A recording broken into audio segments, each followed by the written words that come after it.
Okay, are we ready to start? Okay, lovely. So welcome everyone to our fertility choices session, so we can get a bit more information and clarity about what our options are, what's out there. If anything's, things may be unclear, there's a lot of terminology involved in this area. So really this is a perfect opportunity to get clarity on that information.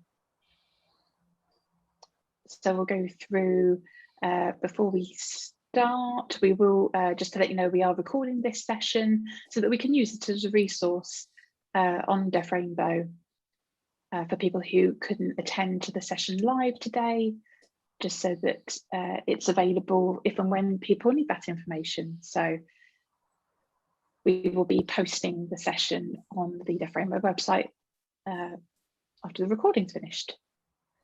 For any questions, it'll be better to save those until the end, because we want to make sure that we stop the recording before we do the Q&A. We want to make sure that the interpreters are spotlighted properly through the recording so that we capture the right people, so that we'll do the Q&A at the end. And after we've finished the presentations bit, then we'll go into more how we'll do the Q&A. So we've got Dr. Edward Coates with us this evening from Oxford Fertility Clinic, who will be our first presenter today. So welcome, Edward. Thank you, and thanks for inviting me along to join you for this event. As you say, I'm a consultant up in Oxford, and I've been working in fertility for about 10 years. We're going to try and give you as much information as we can in the time that we have. There's obviously lots of different treatments which we'll need to explore when we look at the options available to people in the LGBT community, and how they apply to you, but also, as I say, with any patient looking to go down the journey of fertility treatment, looking to try and work out what's the optimal treatment, because that is ultimately the most important thing with any patient who's struggling with fertility. Next slide, please. So when we look at fertility options for people who are from the LGBT community, there are obviously various couples, individuals, trans people, and also single patients who are looking at their fertility options. It's quite a big area to look at. And I think what I'd say is, whilst we're looking at all the fertility options out there, it's really important to always, wherever you go, look to book a straightforward consultation with a specialist. Now, there'll be some clinics well known to many of you who have high levels of experience with LGBT people, and some clinics that maybe not so experienced. So it is worth doing your research when you're looking at this. Next slide, please. I want to start with same-sex female couples, because as you can see on the screen there are 4 very common treatment options that patients who are struggling to conceive will need to explore, and who will be looking at, and they are in a sort of a graded approach. So there's different ones that we would possibly start with before progressing on to more advanced treatments, but it's very personal, and I think trying to find out the best fertility treatment for you will require obviously meeting with a specialist to look at what your underlying medical history is. It's always important when we meet with a same-sex female couple that they're not treated any differently to any other patient that comes into the clinic, and we actually need to understand their medical history, their fertility history. They may well have had treatments elsewhere, to try and understand and tailor the treatment appropriately for them. We will get on to talk about the use of... I'm sorry, Ed, and I'm very sorry for the interruption, Michelle. I'd just like to ask all the participants that are here to mute themselves, please. We're experiencing a little bit of audio interference. So if everyone could please make sure that that everyone's muted so that we can only hear Ed. Thank you very much. Okay, thank you. So anybody coming into clinic at the very outset will want to obviously know which of these is the right option for them. Sorry, Ed, I'm really, really sorry. Michelle's just checking that everyone's sorted and okay. Yeah, I think we just want to check. Does everything sound okay? Has everyone got their sound off? Great. Okay. Sorry, Ed. Apologies for the interruption. Please go ahead. So, so when looking at the best treatment options, the ways we will assess a patient, apart from talking to them and understanding their medical background, they may have medical conditions or surgical issues in the past that may impact on their ability to conceive with the treatments that are listed there. You have to therefore think very carefully about the couple in front of you before deciding exactly what's right for them. The same challenges apply to anybody trying to conceive. In same-sex female couples, we need to look very carefully. And the basic tests that we would start with would be an ultrasound scan, usually for the person that would like to carry the pregnancy. But sometimes both people in the relationship will have a scan and also a blood test to look at egg reserve. So when you are dealing with the fertility of two people, it's both important to consider both options. Some people may be finding out for the first time that they're not as fertile as they thought they are, as they might be, and that can often be a shock.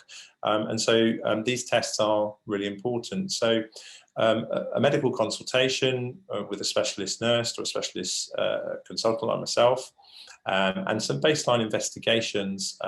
An ultrasound scan will look at the anatomy of the womb, the cervix, the ovaries, to check that there's nothing there that could make fertility more difficult. And the normal approach would be to look at and discuss the pros and cons of insemination treatments, which is very different and less invasive than IVF. And the vast majority of same-sex female couples that I've looked after over the last 10 years will often start with intrauterine insemination. I'll talk about that. But there are obviously other treatments which you may well already know about, such as shared motherhood, also known as reciprocal IVF, where actually eggs are shared within a relationship and embryos are created. So there's lots to think about when you have a couple in front of you, and it's really important to understand what they want as well, and that's the most important part of it. And it's quite daunting, I think, taking those steps to coming into a clinic. So it is really important that we do listen and understand exactly the patient's wishes when we're going through treatment options with them. Next slide, please. There are conditions, for example, which can affect a person's ability to ovulate. Many of you will have heard of polycystic ovaries, which is a common condition. It affects 1 in 5 women. And you can see here how on an ultrasound we can identify the ovaries under ultrasound and actually see what classically looks on the right side of your screen as a polycystic ovary. And if we are seeing some of these features and patients aren't ovulating or not having periods, it may not be right to go into a IUI cycle or an insemination cycle using donor sperm. So if you don't have regular periods, it may be worth, obviously, and you are exploring your fertility treatment, it may be certainly worth exploring with a fertility specialist whether you have a good number of eggs, or indeed whether you have any underlying medical conditions. Next slide, please.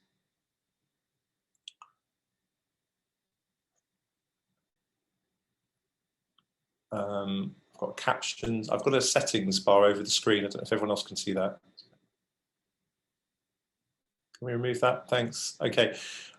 Insemination treatment does rely on the eggs being released from the ovaries and insemination of donor sperm.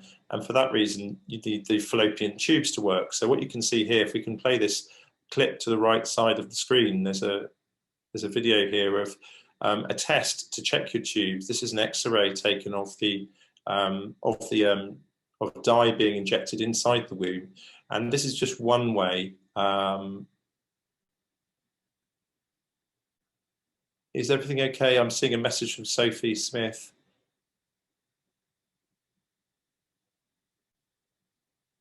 Am I okay to continue?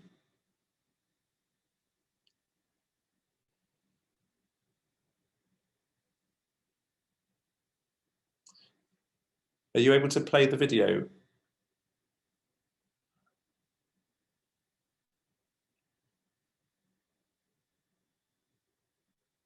If you hover over it, it should play.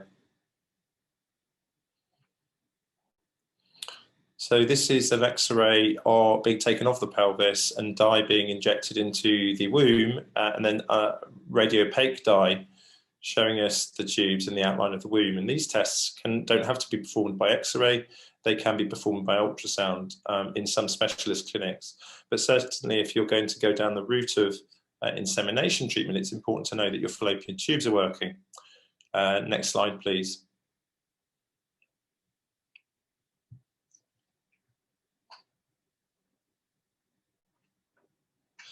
Now, in insemination treatment, you would, in a same-sex female relationship, be looking at using donor sperm.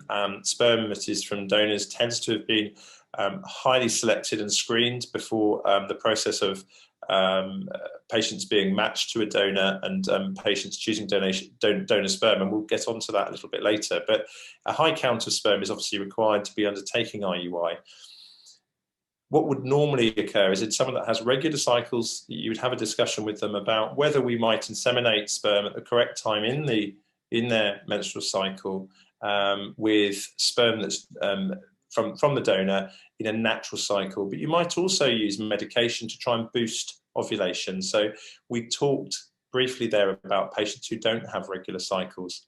Patients that don't have regular cycles and have polycystic ovaries may still use IUI to conceive. And it's a complete myth that if you have polycystic ovaries, you can't conceive with IUI. If you can't get the patient ovulating, it is a problem, and that requires a more detailed discussion with couples. But certainly I would always encourage people to explore IUI if your tubes are working and you have a good ovarian reserve. Tracking follicles is how we will monitor when it's the right time to put the sperm inside the womb with a catheter. And that's done with scans, usually internal scans, and those scans will be very gentle in most cases, but they can be a little bit invasive. So we have to obviously empathise with patients when they're coming through for those important scans. And we watch as you grow an egg on your ovary naturally or helped with medication. And then either ovulation happens naturally, or we can trigger ovulation with an injection of HCG, which is a medication that helps produce the surge that causes ovulation in the middle of the cycle.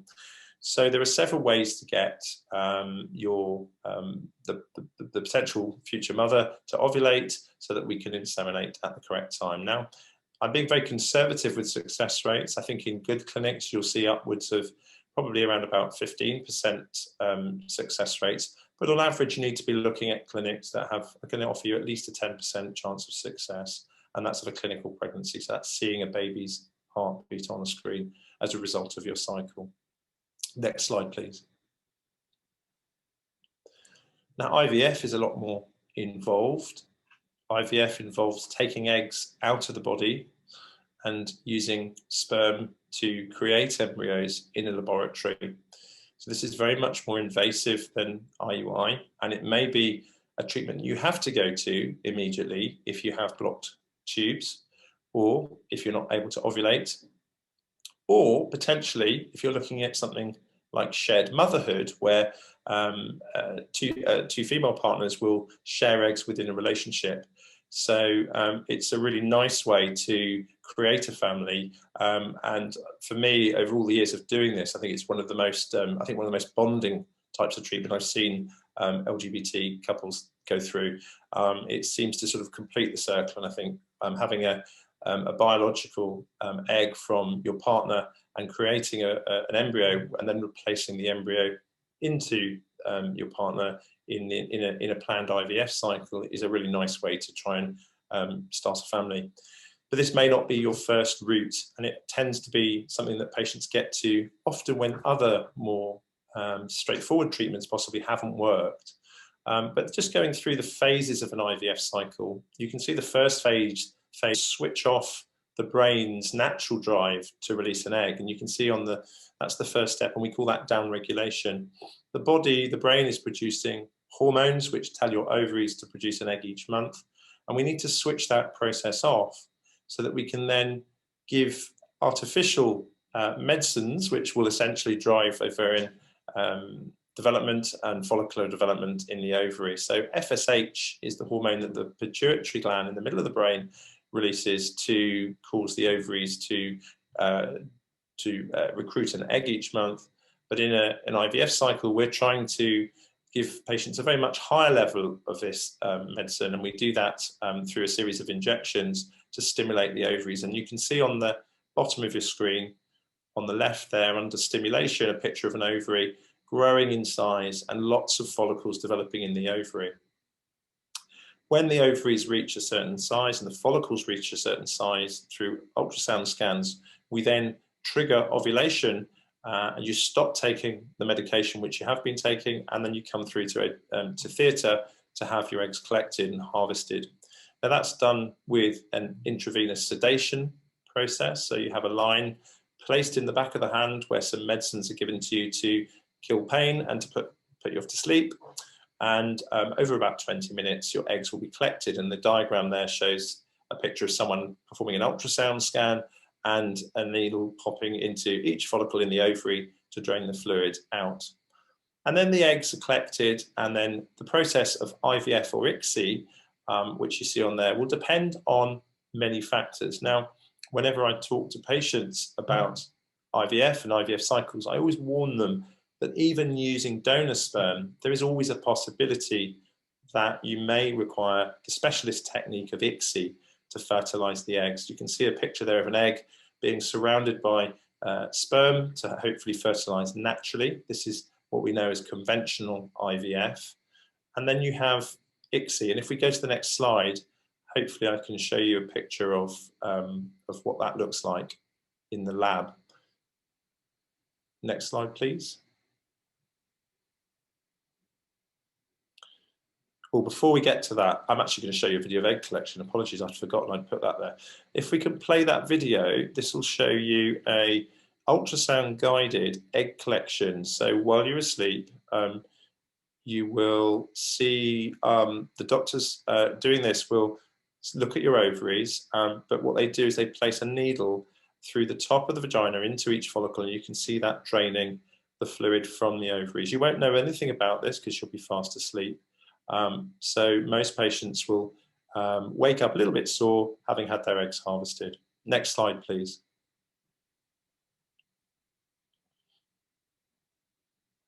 If we could play both these videos, I think they'll play together actually when you click on them.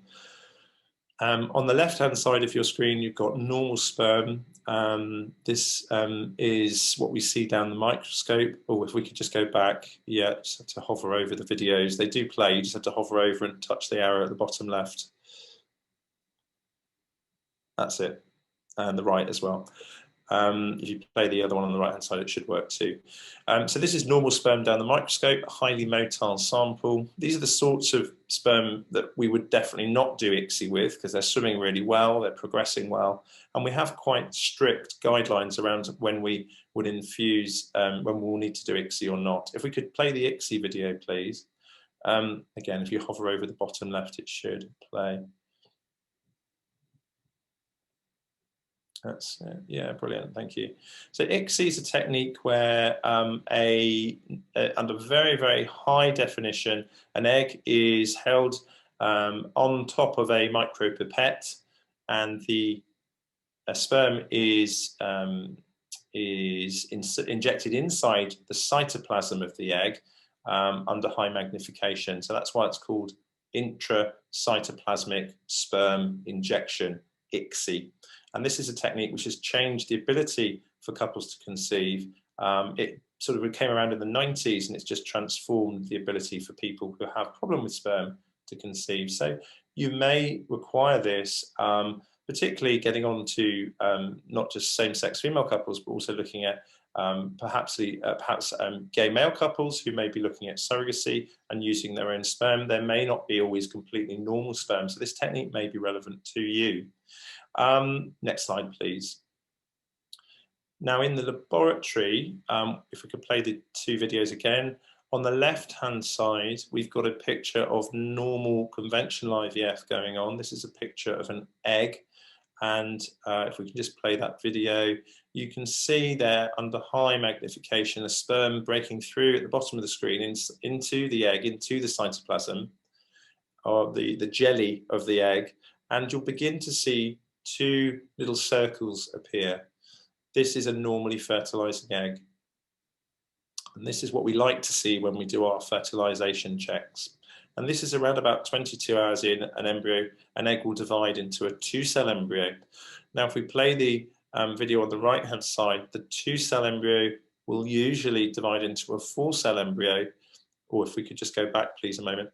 And then on the right-hand side of your screen, you'll see that this continues. So 2 cells, 4 cells, 8 cells, 16 cells, and then eventually we reach this picture, which is what's called a blastocyst, and blastocysts then begin to hatch out of the actual embryo, which you're seeing there.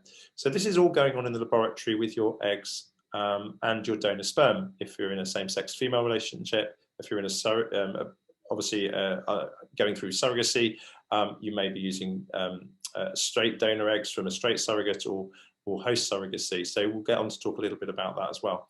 Next slide, please. Once we reach the blastocyst stage, we then take the best blastocyst that we can find and we put it in a very slim catheter, and under ultrasound guidance, we will position the catheter inside the womb and we will replace the embryo.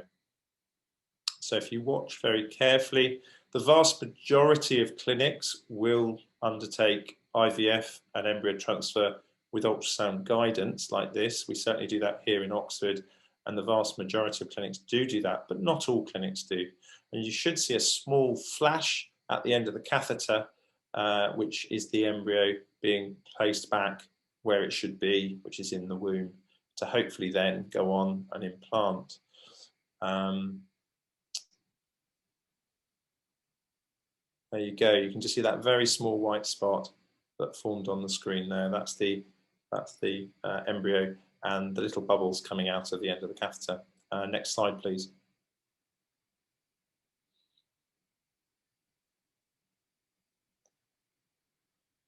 So, looking at using sperm donors, like people, come in all different shapes and sizes. It's mandatory for patients to go through what we call implications counselling when looking at using donor sperm.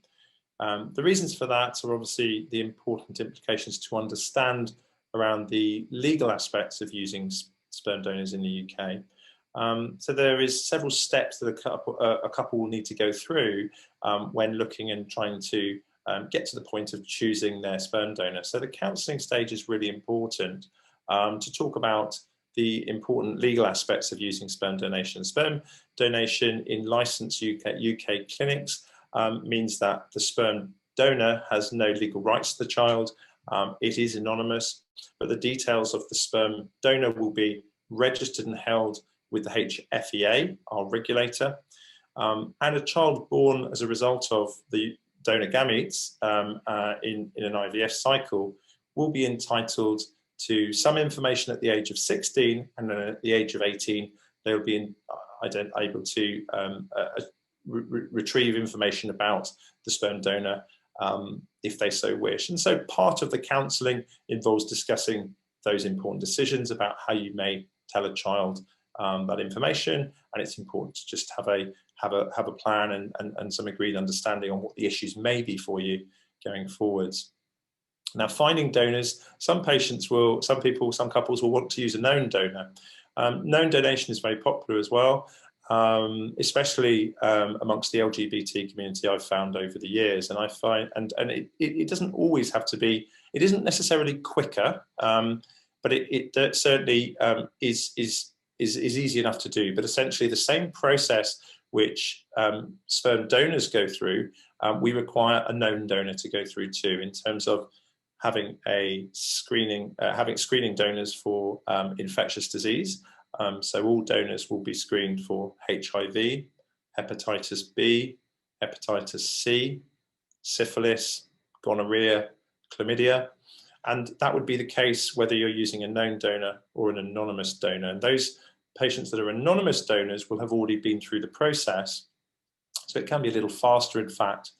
If you're using a known donor, known donors require a period of quarantine between their samples being given and then checking that they don't have any at-risk infections that you may contract during the process. And so that requires an extra delay there. So sometimes known donation takes a bit longer, but it depends on your preference. And I would always encourage you to go with what you feel happiest with. I'm not going to get too into the different donor clinics out there. There are many out there. It's very commercial. There are many in the UK. We have partnerships here. We have our own sperm donor bank here in Oxford within our group, but there are many, many out there, and we'll always help you explore the option that's best for you. There are some in Europe, there are some in America. Zytec's very popular, the European Sperm Bank, but it's really about exploring that, and we'll support you in doing that. And the types of characteristics that you're looking for can be easily which you will be able to access are things such as physical characteristics, so height, weight, eye and hair colour of the donor, for example, the year and the country where they were born, their ethnicity is very important, whether that person at the time of donating has children, how many, the gender of the children, also if they're married, and they're very much, it talks about medical history there. Sperm donors are selected and screened to make sure that they don't have any transmissible inheritable diseases, so that's also really important. Next step, please.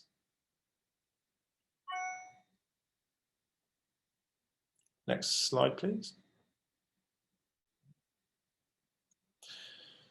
So whilst licensed clinics might seem like a more expensive option than doing private donation, you are more protected. The HFEA regulates everything. It's much safer. You have a much clearer legal position as well. Sperm donors through licensed clinics are only allowed to create a maximum of 10 families, excluding their own. So that's also important. Unregulated sperm donation obviously is very popular, and of course it will, because of people's socioeconomics, they may not be able to afford insemination treatments and IVF because it can be expensive, and we'll talk about that at the end. But it's very important to just remember that you are protected much more. Sperm donors are not legal parents and do not have legal rights or responsibilities to the child. So it's a very much more protected, safer way to proceed. But there are, of course, patients and people and couples and individuals that will go through private donation. It's not regulated, so it is a slightly more risky decision for you in terms of screening and infection risk. Obviously, under UK law, the birth mother is the legal parent and they're responsible for the child. So if you have success using unregulated donation, you will be the birth mother.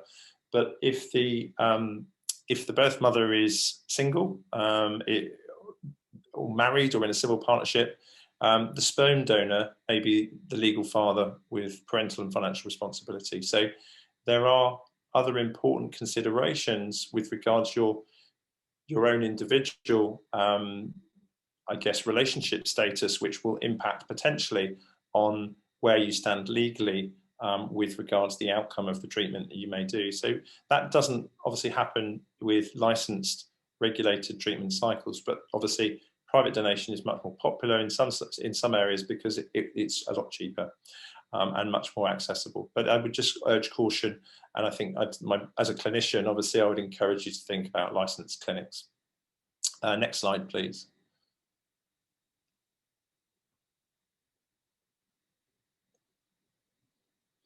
Now, getting on to surrogacy, this is a huge topic.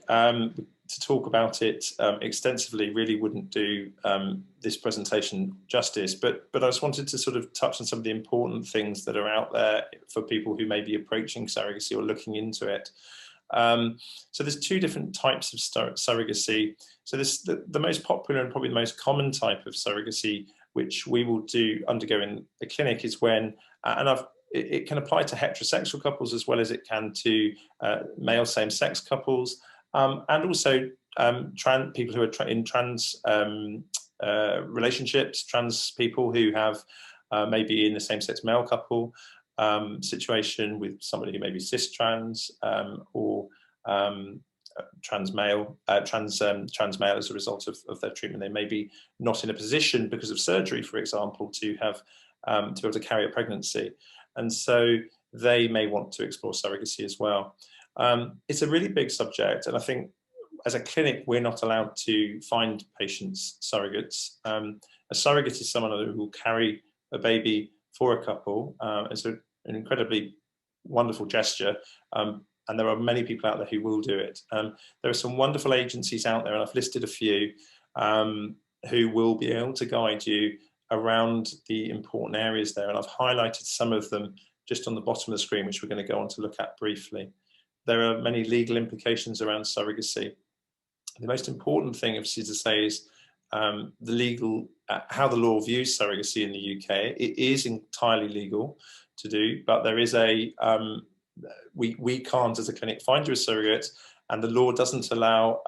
Unfortunately, what normally will happen is that surrogacy arrangements will have to be created. They have to be done separate from the clinic, and I think the strong advice I give all patients is to get their own independent legal advice around this this area, because when couples are in relationships and undertaking surrogacy, legal parenthood is the biggest issue that has to be addressed.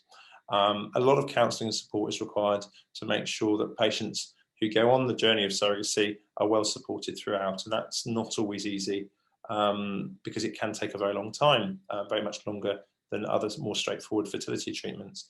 But we see many surrogates come through Oxford, and we have a specific LGBT coordinator and a nurse that looks after our donor, our patients using donor sperm and donor eggs.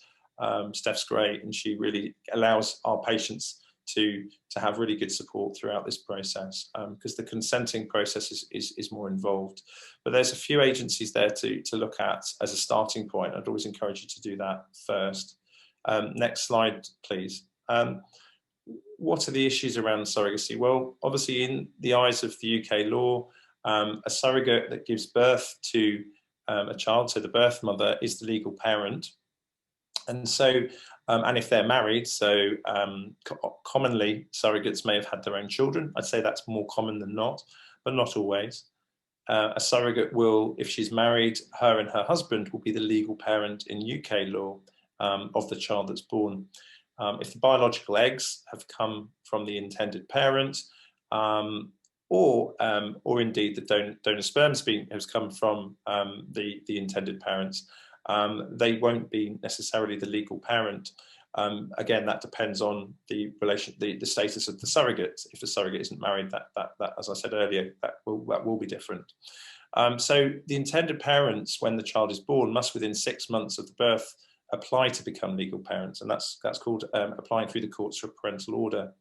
But it's really important in the lead up to this, following your research through these agencies, to seek independent legal advice, and drawing up surrogacy agreements is what you need to go through. And this is a clinics. I think because we don't necessarily we aren't finding surrogates, we can point you in the direction of this side of things, but actually there are many agencies out there far better placed, as I said on the last page, to really give you the detailed advice about this. My surrogacy journey, for example, recently has just been it's just come to be put together by the two dads, and Francesca Stain, and I know Carol Gilling-Smith down on the South Coast is involved. It's a really great way to start looking at surrogacy options and how you need to approach surrogacy agreements.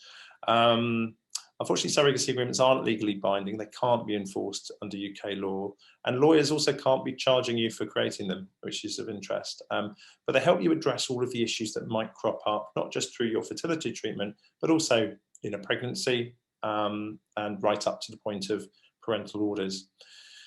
But it's a really important thing, because if you don't go through the right steps, then unfortunately the only option is adoption if you haven't gone through the right steps in terms of becoming legal parents with the birth of the child. And that is a really intrusive and difficult step for a couple who will have been through already a very difficult journey. Obviously, there's law reforms going on at the moment, and I'm sure Laura is going to be better placed to talk about some of that. we've been waiting for them. For example, if you're a single person using a surrogate, adoption is your only available option currently, and we are waiting for those changes to go through, which should hopefully happen this year. But always seek independent legal advice. Coming to the end now. Next slide, please.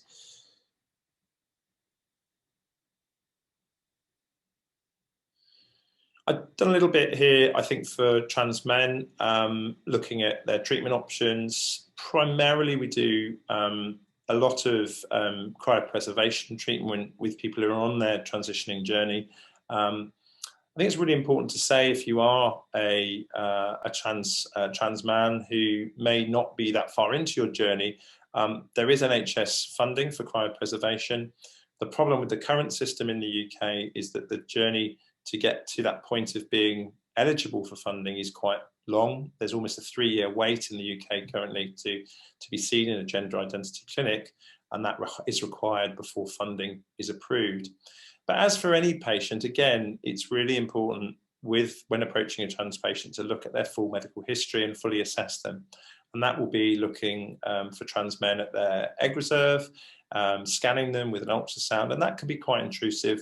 And we understand that as well. So sometimes we can achieve that without external scans, for example, on the abdomen. And there'll be a lot of fear and anxiety for many trans patients coming into clinics. And that's why it's important to go somewhere that has a good history of being able to look after lots of patients from the LGBT community who are particularly trans patients, because not every clinic will have lots of experience of that. And also just assessing them as you would do anybody to make sure their medical history is appropriate to go through for treatment, because essentially you're going to take a series of medications which don't come with zero risk, so it's important to look at that. Most patients will look at egg freezing, but some people will also look at embryo freezing, and I think it's important when we consult with patients, to try and explore what their future plans might be. And that's where the consultation is really helpful, depending on what a trans man might be planning for the future in terms of a relationship. And for example, they may already be in a relationship with another trans man, but it might also be with a woman. And therefore, if there are eggs in the relationship already, it may not be, it may be that they need donor sperm further down the line. So those discussions all have to happen very early on, and it's important to openly explore that with the couple or individual that comes through. We have counsellors available, specialist counsellors here to help and support our patients through these steps. And a lot of the consenting goes on online now, particularly in the virtual world. Looking at trans female patients for a second, if we could move to the next slide.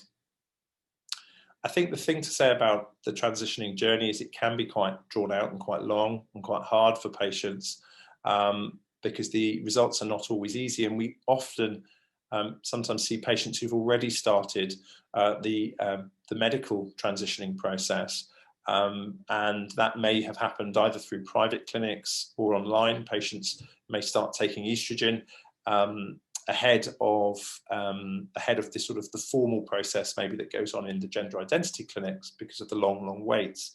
So we understand that, but I would encourage anyone that is on the transitioning pathway or thinking about their future to think about their future fertility, because we know that estrogen, for example, can damage the testes and it can affect sperm production, and it's always disheartening when we have to talk to trans female patients who are coming through to preserve sperm and actually explain to them that we haven't been able to find good quality sperm.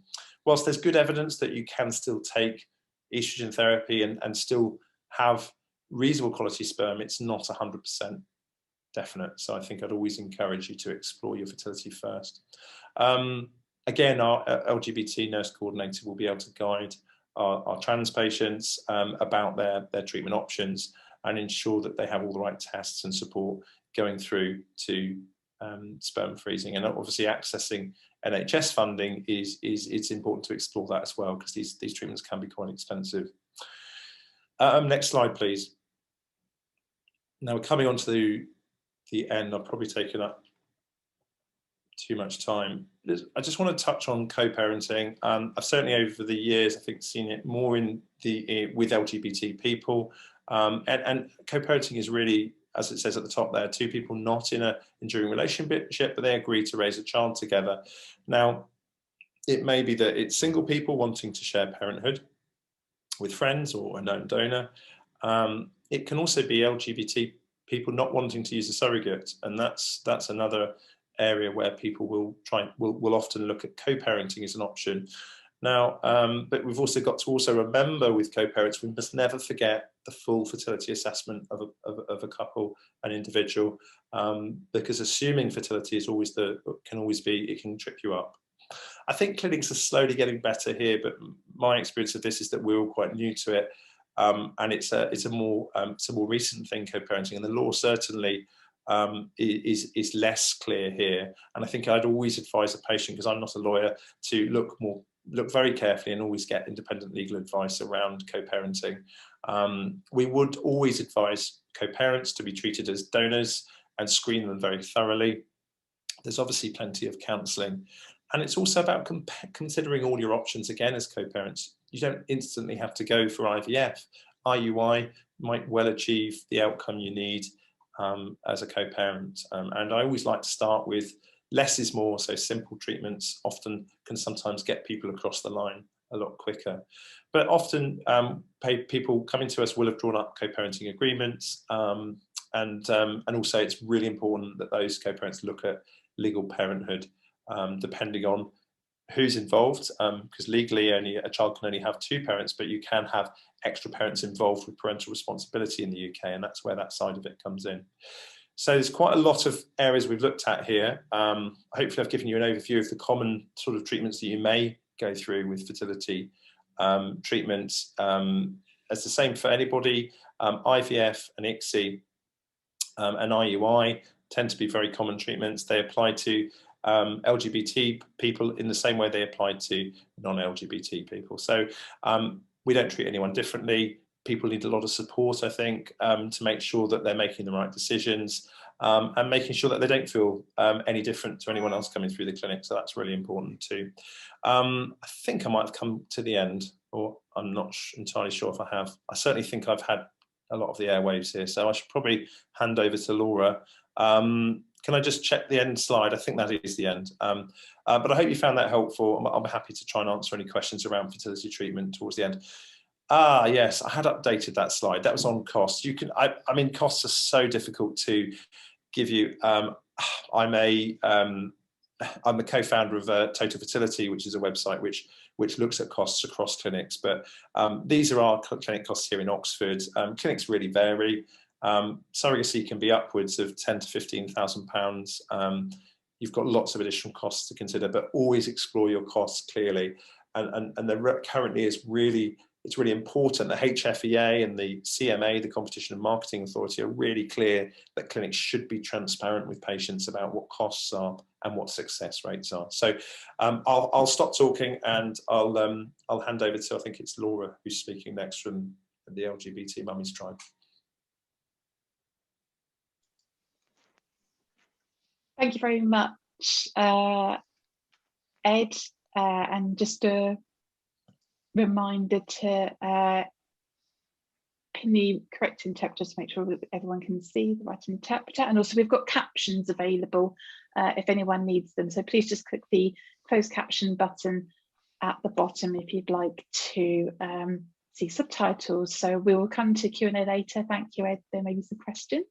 We will hand over to Laura Rose from LGBT Mummies Tribe. Thanks very much, Emily. If whoever's managing the slides can bring the slides up, that would be great.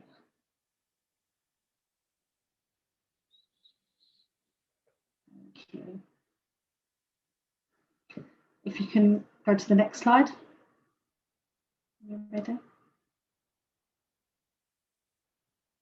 So my name's Laura Rose, and I'm one of the founders of the LGBT Mummies Tribe, and it's an organisation that works to educate, share and celebrate LGBT+ women and people on the path to motherhood or parenthood.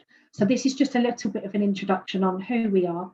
We are also partners of the Fertility Partnership, who are one of our clinic partners, preferred partners, and just talk about who we are, what we do and how we can support some of you on your journey. Next slide, please. So just a little bit about our journey and why we started the organisation. So my wife and I have been together 14 years, married 10, and we decided about a decade ago to start our journey down the path to motherhood. We are both she, her, both lesbians.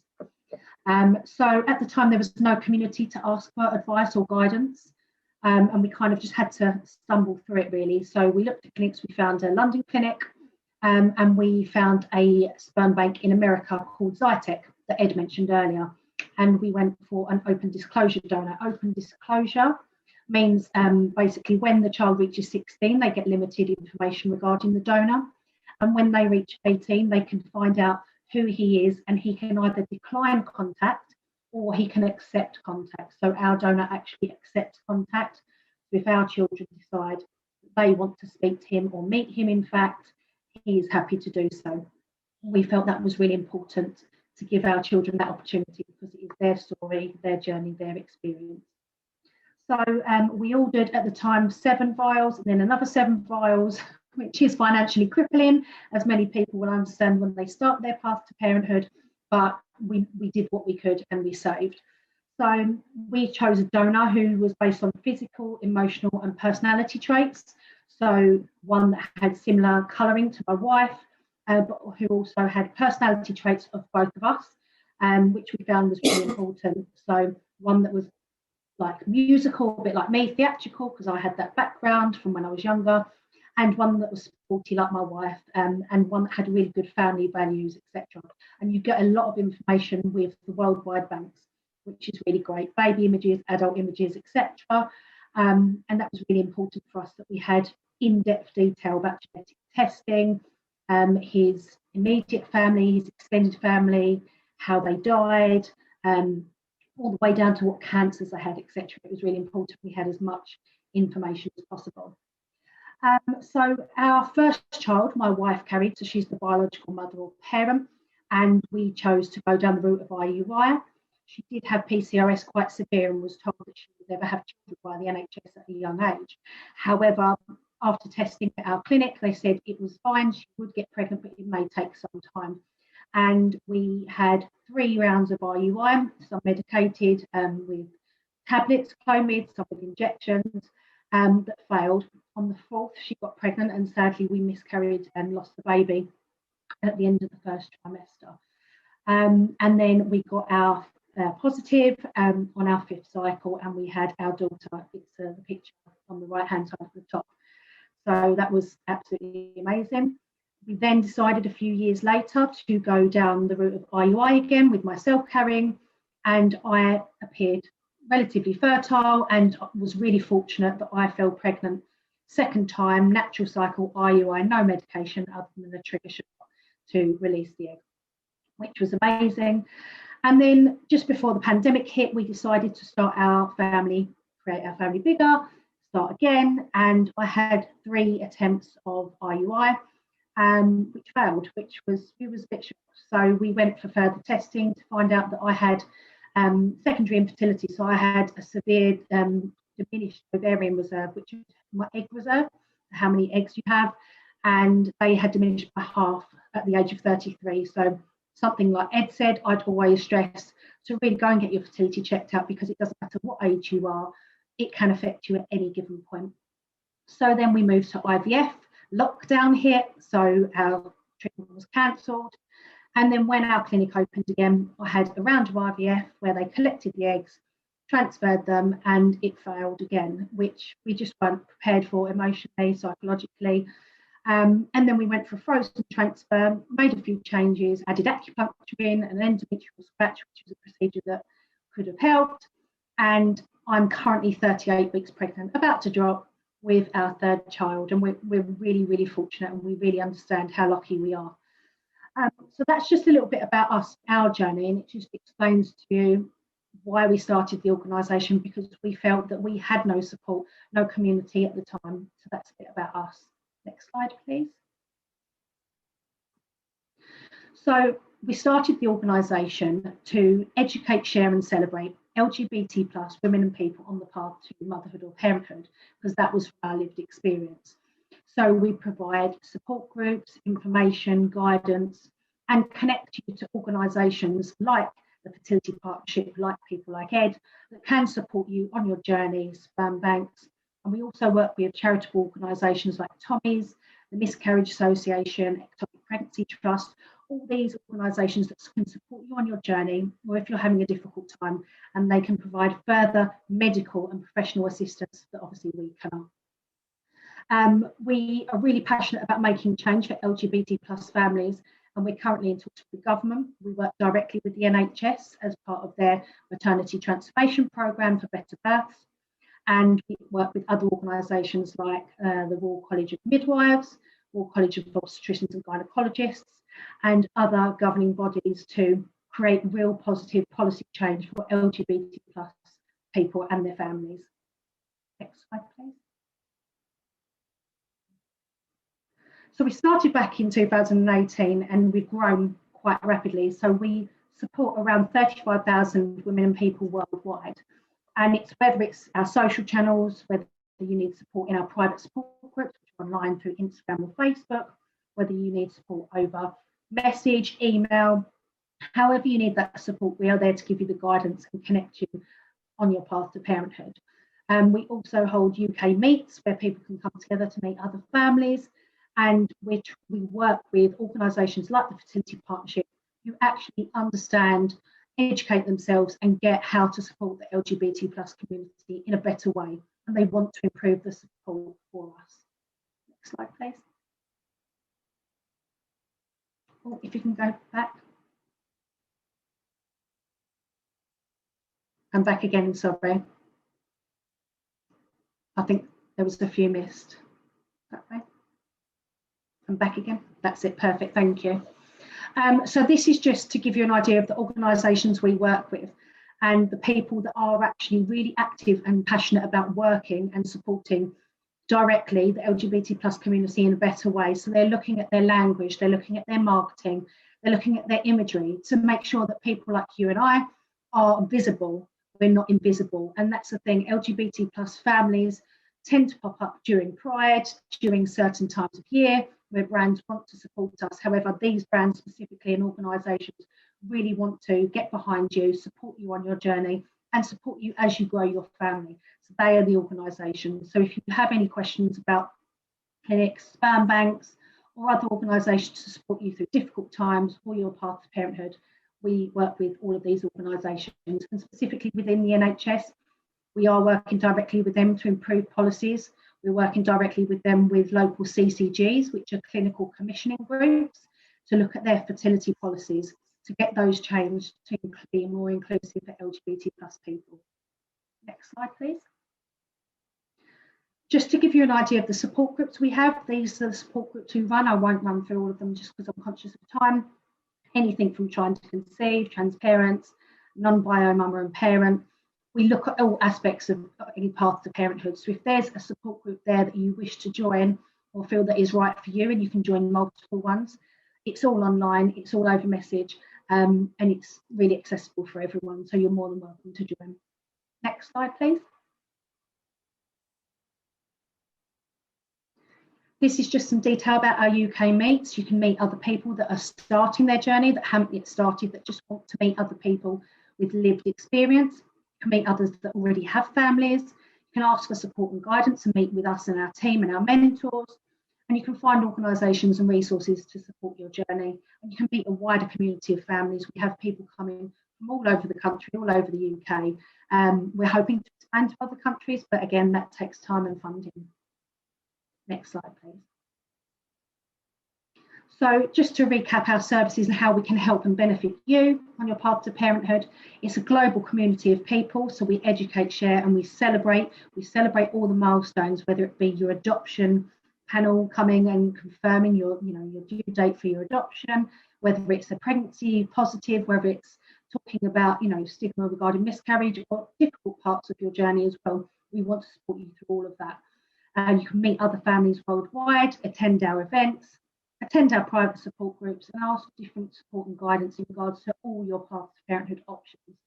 We connect you with organisations, and we actively campaign for equality and policy change. So if there's any areas that you feel that you're underrepresented or that you've not been supported or discriminated against, please come to us. It's an area that we will work on and support you in. And we also provide education and training to clinics, banks and other organisations. Next slide, please. And our details are there, so if anyone wants to reach out and they want any support or guidance or want pointing in the right direction, please contact us and we're more than happy to help you. And I do apologise in advance if I'm talking too quickly for it. Thank you very much.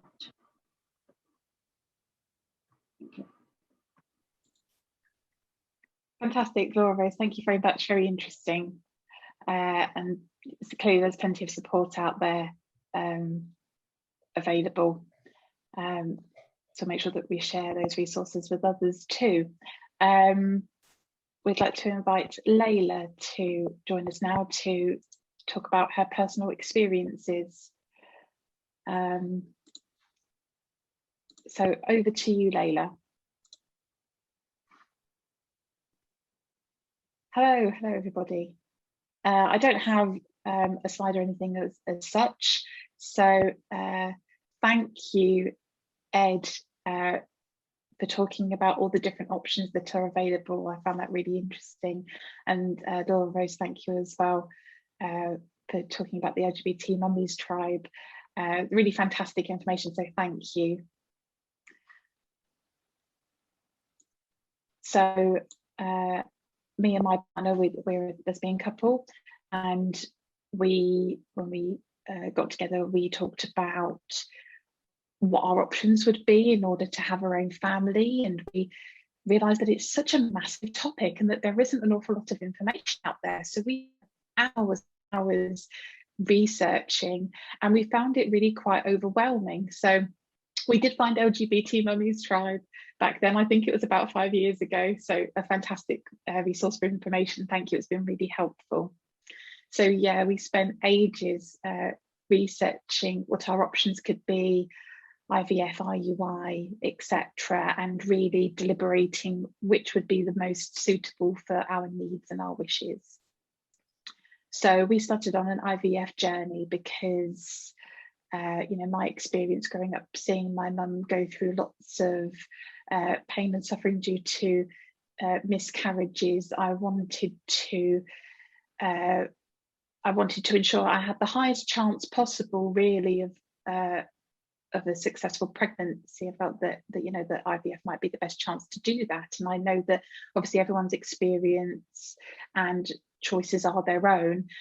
This is just what I felt like would work for us. However, the big barricade in the way was the cost, it being thousands and thousands of pounds for this journey. So we really looked at each other and thought, how on earth can we afford this? And we started saving in order to start this journey. And then we were looking at an egg sharing scheme, and we wondered what that might entail. So we had to look into that as well, and if that would potentially help us on our journey, and if we could provide an egg donation to someone else, and if that could support us financially with our journey as well. So that's something that we considered too. So really that's the focus of what I want to talk about today in terms of this egg donation or egg sharing. So I want to explain really a little bit about what that is. So if you're eligible, you'd be between 18 and 35. This is for people who have eggs.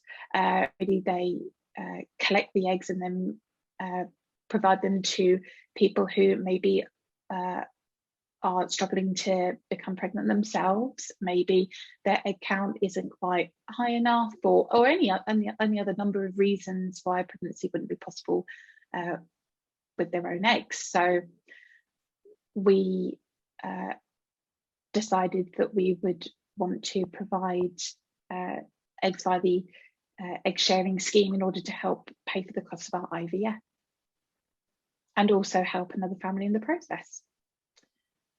So Ada's just frozen a little bit.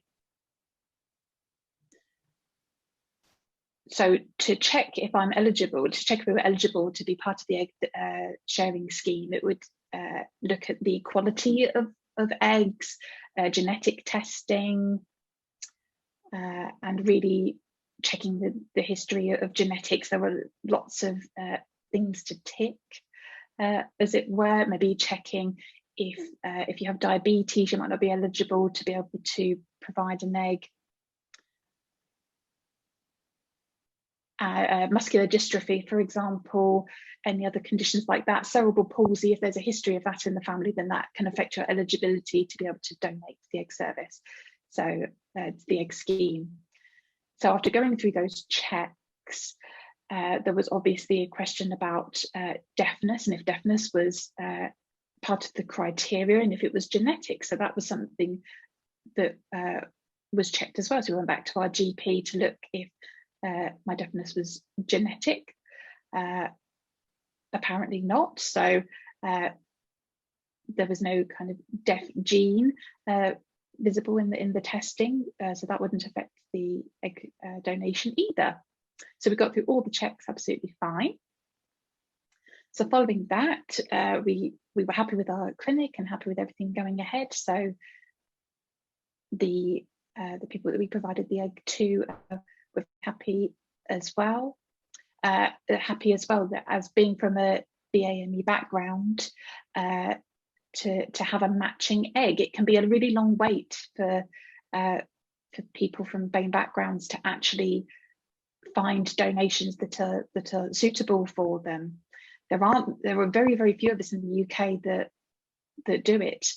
So they were very, very happy to have a BAME donor, and it felt like quite a special experience, and quite to be treated like I was quite a special person, a VIP person, in order to have this privilege of going through this with them. So about 2 years ago then, after we had gone through the egg sharing scheme, it was a really long process. So after about then, we finally got to the end of that, and we as a couple decided we were ready to actually start our own family. So we informed the clinic, and we went through the information required about, you know, being ready to start a family, and everything was fine at first. Because obviously my egg had been accepted initially, so we went back to the clinic to start our IVF journey, and everything started smoothly. I got given the medication, lots of different types of medication, in order to start the journey. I had a pill at first. Let me just go back a second. So we were looking at my partner initially carrying the pregnancy, as Ed mentioned before about shared motherhood. So, or reciprocal IVF, as it's otherwise known, so that my egg would be implanted in my partner to carry the child, along with the other egg that I donated to another family. So yeah, that's fine. Just checking if the interpreters are okay. Yeah, still following you. That's fine. I know there's a lot of information, so that's fine. That's fine. So, okay, going back to the process, how that would work. So it would require stimulation. My partner would require what's known as a stimulation to ensure that her body was ready for pregnancy. So looking at how my eggs were collected, I think this was in about the October, and obviously I had to stay at home. This was kind of during a coronavirus time as well, so lots of people were staying at home, obviously anyway. Had to stay at home to make sure that I was safe enough to be able to go to the clinic to have my eggs collected. So for that process, I had to be injected with hormones to stimulate egg production, to make sure that I had enough eggs available to be able to donate to the egg sharing scheme, and in order to ensure that my partner would be able to be part of the IVF cycle. So I had the injections. It made me feel quite kind of out of it, really. There was obviously lots of different hormones and chemicals raging around my body. I think it kind of it affected my brain somewhat. So that meant for 2 weeks that would be the hormones would be ensuring that the eggs were being stimulated in order to be released, and that they would be and ready to collect.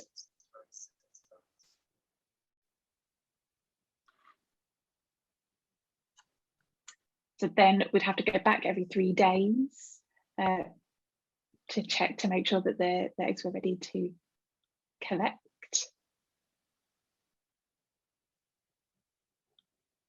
So then we had to also trigger the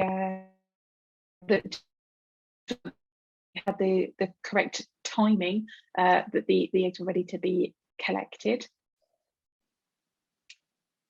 to make sure that they were released on time. So when we knew that it was the right time that they'd been released, I was at the clinic and put under general anaesthetic to ensure that the eggs could be successfully and safely released. And that all went fine. That they did 17 eggs in that process.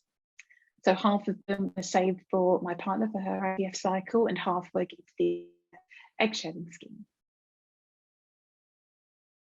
Oh, I think it was 9 and 8 actually. I'm just trying to make sure my maths is right. Yes, it was 9 and 8. We're just going to swap interpreters now.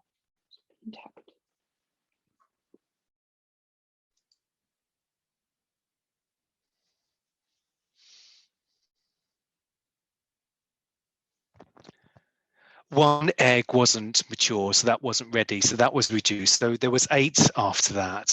And from the sperm donor, all of those, they looked at all of the eggs and all of them were inseminated. And at the end of the day, 5 were successful. So we were quite lucky. We do feel really lucky, actually, that happened. All of the eggs were healthy, so we had plenty of options, and we were quite taken aback by that. And we thought, wow, that's 8 eggs, and then the 5 successful ones. We decided which ones to pick. So was picked, and then that egg was then implanted into my partner. Scans were then checked to make sure that the uterus was okay, that the embryo was forming correctly. When we left the clinic after that first time, it was a weird feeling after having all the injections, the medication and everything else. You know, the whole process was fairly quick, really. We was just in there and gone. We just felt really lucky. We felt quite amazed that we could actually go home and this was it. And we thought, well, okay, then we just have to kind of cross our fingers and hope for the best for the next 2 weeks. We were like sitting ducks waiting for something to happen. Every day felt like a really long day. And then my partner said she started to feel a bit strange. She started to feel that she was having cramps. And we thought, okay, maybe the pregnancy is successful. We were then asked to go back for some blood tests to confirm whether she was pregnant or not.